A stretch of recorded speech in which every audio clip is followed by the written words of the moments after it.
Hello everyone, welcome back to the next episode of Ancile Podcast. Today we have our special guest, Veena Lavu. Veena's career spans across healthcare, technology, and consulting. She has a diverse background with a master's in health administration from Columbia and a bachelor's in business from University of Texas at Dallas. From leading operation strategy projects to shaping data systems and company culture. Veena, welcome to the podcast. Thank you. Veena, you were born and raised in the US and you went to UTD for your undergrad. What initially drew you to healthcare and business? I grew up thinking I'd want to be a pediatrician. And then I learned in college that there was a major called healthcare administration. And I got suggested to pursue that course by my advisor. So then I decided to register in the healthcare management classes. With that set of courses, I would have finished it in 3 years. And I didn't want to leave my friends after 3 years. I wanted to do 4 years just like them. So I was able to tack on a second major. So that's why I ended up doing a double major in healthcare management and marketing. Okay. And was it very hard doing a double major? Not too bad. No, I would say the healthcare courses were a little bit more challenging, especially healthcare economics.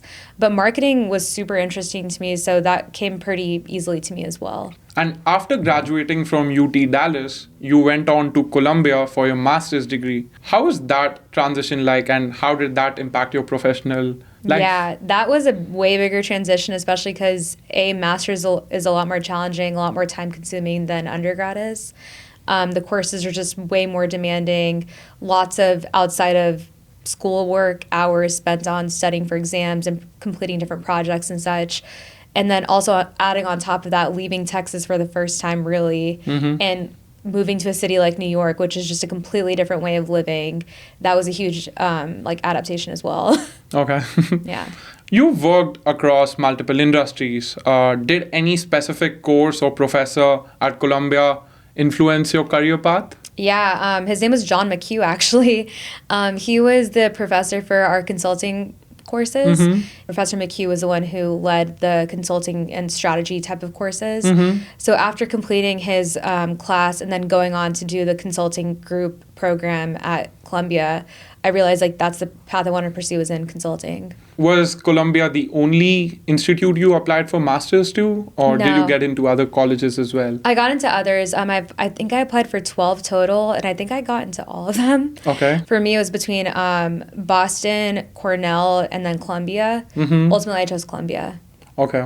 Yeah. And was it just because of New York, or like the Columbia University as its own? It was mainly the consulting courses that kind of drew me to Columbia. They had a huge emphasis on healthcare business, whereas Cornell was a little bit more public health, which I think is super great to learn about too, but I definitely knew I wanted to be on the business and management side of things. So that's why I ended up picking Columbia. Did you have any aha moments during your time at Columbia that really changed how you thought about your career at healthcare? Between the 2 years, you have to do an internship for the summer. So I did my internship with Blue Cross Blue Shield, and it was a really great experience. My manager there was awesome. I just realized through that I definitely didn't want to be on the IT side of healthcare or the pure insurance side of healthcare. Okay. Like I mentioned, my experience in the internship was great. I learned a lot, but it helped me narrow down what I didn't want to be in. And again, being in the master's program at New York, I also kind of had an aha moment I really don't want to leave Texas. I want to move back to Texas too.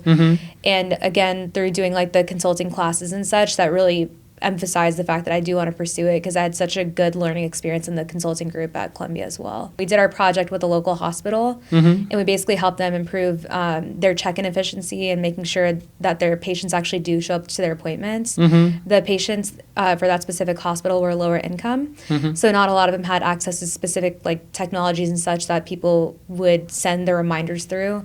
So then we help them install a new program to help send reminders out to patients via different methods that are more accessible to them, decreasing the rate of no-shows overall. Yeah. So solving problems like that for healthcare industry was really, really interesting to me. So that's why I decided to stay in consulting.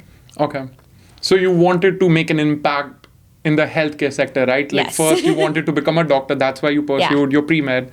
Then you were like, oh, I'll do my master's in this consulting thing as well. I was very devoted. Yeah. So what do you think about the American healthcare system? The quality of healthcare is really great. It's just The affordability is another question. I think it puts a lot of people in very difficult positions, making them make impossible decisions. I do appreciate that now there's a lot of different initiatives out there like Cost Plus Drugs with Mark Cuban who are trying to decrease the prices for patients to afford the drugs that they need to live. Yeah. And I know that like there are still different instances where people aren't getting the highest quality of care that they can get. So I'm hoping that with this next generation, our generation, we can like work to improve that because I know there's several people out there who are very passionate about it. I hope you guys make a big impact. I hope they do too. So right after graduating from Columbia, what did you do? I actually came out of Columbia with an offer for Mercer, which is a healthcare consulting firm. So it was exactly what I wanted to do. They were benefits consulting for different like corporate world essentially. Then I started looking for alternate options, but the hiring at that time was pretty much non-existent. The only industry that seemed to be thriving was tech. So you got your first job in tech? I did. Okay. Can you tell a little bit about that? I took a couple courses on coding. I took it in Python. They were the most challenging courses throughout my entire 2 years there. But I made it through somehow. And when I came out, I started talking to like different relatives, different friends about job opportunities. And one of my relatives was like, oh, my company's hiring for kind of like an entry-level position, but it paid really well. It was an associate application administrator. I did not think I was qualified for that at all because I'm like, I'd only taken one course in it. But they really encouraged me to just try it out and see what happens. And they put me in touch with the right people. So it was like a who you know kind of situation. So I was able to get hired there. I stuck it out for a year. It was the most professionally challenging year of my life. I felt like I was hanging on by a thread constantly. But I did have a few really great people there and a few relatives willing to help me with like some of my coding if I had questions and stuff. Between the connections I had, I was able to survive the year there. And then fortunately, hospital started hiring again right then. So as soon as I hit a year, I was able to switch to a hospital, which is what I wanted in the first place. Okay, at VMware, you worked on Tableau and Python for scripting on automations. Yes. Can you explain how that project helped shape your technical expertise? That specific project is basically figuring out when a certain application, Tableau, if it ever went down, then we would have to send a notification out to the like more technologically advanced team to basically bring it back up. So my automation was that alert of sorts. So I think the way that it helped me shape my technical expertise was basically just like figuring out how to troubleshoot things. Like if this one solve doesn't do it, I have to think about like 7 to 10 other ways of why this happened and how we could fix it and who to give it to. So it kind of helped me like figure out like decision making. And would you say creative. That still helps you in your now job? Yeah, because so right now I work in org design at Southwest Airlines. So whenever we take on projects, I typically have to think about several different ways a project could go and which direction I want to lead it in, how to influence leadership into going in that direction that I want them to go. If they decide to go a different route, then I have to troubleshoot and think about, okay, they went this route, so what's my new plan of action? What were some of the toughest challenges you faced? It was a blessing, and I think it also made learning a little bit harder because I'm very much like a learn by example kind of person. I like watching over people's shoulders. But on this, it was a lot of screen sharing, and sometimes it's just not the easiest way to learn something just by screen sharing and watching videos. It'd be easier to like go into an office and watch someone do something and have them like introduce you to people that you could reach out to and have that face-to-face connection. What made you switch from tech to, again, a healthcare-oriented job? So that was always the goal was I would do a short amount of time in tech, and then once the hospitals reopen their careers page, then I would be able to apply there. So fortunately, like as soon as my 1 year ended at VMware, then I was able to look for other jobs at the healthcare, and I found Baylor Scott & White. And at Baylor Scott & White, I ended up finding a role on their pricing analyst team, or pricing strategy and analytics team. Yeah, I was able to get a job there. It was in the finance side. We basically were working in pricing different procedures and pharmaceutical products for the patients. And we were also in charge of doing the research for that too, like the market research, how other hospitals and clinics were pricing these same products and making sure we're competitive, and then also that our prices were defensible in a court of law if we were ever to be sued by a patient. So that was like the gist of the job. it was really interesting for sure. You got to learn how hospitals marked up their... Can you share a project at Baylor Scott and White that really challenged your problem-solving abilities? Oh, annual budget. My whole team was in charge of the annual budget for the entire Baylor Scott and White system, which is several hospitals across Texas. And we basically would have to ask the surgeons, but they're basically like the directors of surgery. We basically had to get them to come sit with us for several hours and figure out their entire budget for the upcoming year. And they obviously have very, very busy jobs as directors of surgery. Yeah. So setting up that time with them, being extremely prepared for it, knowing every single question they have to answer, making sure that their team is prepared to answer our questions, and then also making sure the numbers add up, making sure all of the procedures have the appropriate markups, like everything on this Excel sheet. And I know that Excel now has like 1,672,000 limit or something because these sheets would take up every single cell. And our laptops were also not equipped for this. So it would make it 3 times harder because our laptops did not have the proper software to handle this. We're doing it all in Excel.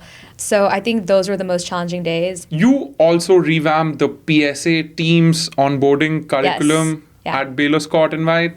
What was that process like? So the PSA team is the pricing strategy and analytics team. And when I onboarded, there wasn't a whole lot of process of orienting us to this type of work. Again, I had just come from tech, and my only real experience in healthcare was those 6 years I studied it. And then also I worked at a clinic for about 6 months. So those are my real touches with it. So coming into an actual hospital is very different than studying it. So I learned like the basic things I needed to do. And then along with each project, my director was awesome at teaching me the things I needed to know for each project. So once I hit about 6 months, I had this idea of, hey, like maybe we could revamp the onboarding. That way, in my head, I was also like, what if I switch jobs? Like the next person will have the same kind of difficult experience as I did. So I suggested that we put together an actual onboarding curriculum, and I put together like PowerPoint deck and like a basic walkthrough of this different softwares we used, little screenshots and things like that to make the next person's life easier. And then I actually was able to give it to the two new newcomers we had. Because when I joined, there was a team of 4 of us. And then 2 people got really good positions at different hospitals. And then one of them's wife had to move, so then they ended up working remotely. So then it was basically me and my director building a new team. So we had 2 newcomers, and then that's when I tested this onboarding curriculum was with them too, and it went super successfully. You're currently an operations strategy consultant at Southwest Airlines. Well, so how did that opportunity come about, and what excites you about that job? Yeah, so currently, actually, I made an internal switch again. So I work for the org design team. Okay. But last year, 2 years ago, I worked for the operations strategy team. And the way I switched to that was when I was at Baylor, I still wasn't very happy, again, because doing pricing for a hospital environment just didn't feel right to me. It felt, I don't know, it just wasn't like my cup of tea. I tried to move internally, but they were kind of on a hiring freeze still because it was 2021 to 2022. So for me to move anywhere in the company, someone would have to leave their spot. So then it was kind of a waiting game of, okay, is this person going to retire? Is this person going to leave? Even if they do leave, would I actually want their role? Yeah. And then also in the back of my head, I'm like, I'm so young at that point. I was 25, 26 years old. And I was always curious about the aviation industry because they get these the best perks in the world. You get to travel anywhere. So then actually, when I was at UT Dallas, I had gotten an internship offer at Southwest, but I had to say no because it was the same semester I was wanting to study abroad. So it was always in the back of my head, you know, like, what if I had worked for an airline? Like, what if I had done this? And so then I decided to just start lightly applying outside of Baylor just to see what sticks. And actually had a recruiter reach out to me about this role. And then, I got operations strategy. And the parallel there is that I was working in operations in healthcare, and I learned all about it in my master's degree. So to answer those interview questions, it was kind of the same answers, just a different lens. Change the patients to planes. Exactly. Right? Exactly right. What was your previous job like, and what's your new job like now? Yeah, sure. So once I got to Southwest, I worked in the operations strategy team for a year.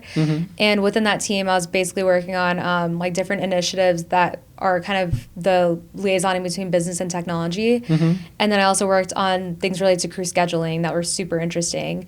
But what I didn't realize is operations in healthcare and operations in airlines are super different. One is focused on like the healthcare operations is very business oriented. Operations at an airline is actual operation. So it's like fuel and crew scheduling and technical operations. So it's like very, very technical things. And I was like, this is very interesting to learn about, but I don't think I could see my entire career at Southwest being in this part of the business. So then I started lightly looking internally, and I found this org design team that was doing very similar work to what I was doing in operations strategy. There's a common thread there. So I organized a coffee chat with the leader, and then we ended up talking, and it was a great conversation. And he was like, I think you'd be a very good fit for my team. Why don't you apply for the role? And I was like, oh, I didn't even know I was eligible to apply for the role yet. But sure, I will apply. So then I ended up applying, and he was very impressed with my consulting background, told me that although I don't really have any org design type of expertise, as long as I had the consulting background, he could teach me org design. Okay. So that's how I made the transition over. And honestly, this is the best job I've ever had. It's very interesting work. We get to meet people all across the company. Our team is basically building out the teams for the entire company. So yeah, it's like I'm a very people person, and it's a very people-oriented job. So it's been really, really great. With such a demanding career, how do you manage work-life balance? On a day-to-day, my work-life balance is pretty good. There are days where I end up working 12 to 14 hours, which are crazy. But I think Southwest does a really great job of helping us prioritize our work-life balance. So even if we have days where we're working 12 to 14 hours, our manager typically is like, hey, like, you know, you guys worked such a hard week last week. Why don't we take this week a little bit lighter? You guys can get off at a different time instead, just to make up for the fact that we've been working such crazy hours. And then they're really good about not taking our weekends away from us. We never get pinged outside of work hours unless it's a true emergency. Okay. So that's also why I wanted to switch to a company that really, really values that balance. Work-life balance, yeah. If you weren't working in operation strategy or consulting, what alternate career path you would have taken? I would say if it paid well, I would actually go into teaching. Teaching? I love kids. When I was younger, I wanted to be a pediatrician for a reason. And then growing up, my first job, so it's like a high school job, was actually at a tutoring center. And then I worked at a pediatric clinic as well. So I've always been very interested in kids. I love hanging out with them, getting to know their little personalities. And I think teaching is such a hobby of mine, like in those jobs. Like even now at my current job, I love training people too. I just find teaching to be super fun for me. So I think if it paid a little bit better, I would love to be like an elementary or middle school teacher. And what's one piece of advice you would give to someone who's just starting in consulting or healthcare management field? Oh, don't pigeonhole yourself into one field. Try everything out as much as you can, as much as your career will allow you to, and then figure out what you love. That's it for this episode, Veena. Thank you so much for coming on to our podcast. See you in the next one. Bye.